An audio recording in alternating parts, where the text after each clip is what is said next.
কারো কাছে বারবার যাওয়া যায় না, ঠিক কি না? কিন্তু আল্লাহর হাবিব বললেন, ইন্নাহু মান লাম ইয়াসআলিল্লাহ ইয়াগদাবু আলাইহি, যে ব্যক্তিটা আল্লাহর কাছে বারবার চায় না, তারে আল্লাহ পছন্দ করে না।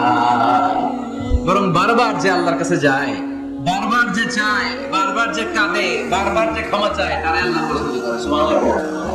এজন্য দুনিয়ার নিয়মের উল্টো, দুনিয়ায় বারবার যাওয়া যায় না, দুনিয়ার বুকে বারবার চাওয়া যায় না, কিন্তু আল্লাহর কাছে বারবার গেলে, বারবার চাইলে আল্লাহ বান্দার উপর বেশি খুশি হয়ে যায়। সুবহানাল্লাহ। 24/7, সব সময়, সপ্তাহের 7 দিন, দিনের 24 ঘন্টা, মাসের 30 দিন আপনাদের ক্ষমা করার জন্য আল্লাহ বসে আছেন। কিন্তু ক্ষমাটা চাওয়ার সময়টা আমাদের নাই।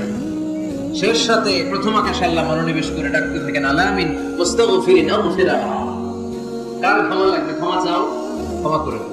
আলামিন মুস্তারজিকিন আরযুকালা, কার রিজিকের দরকার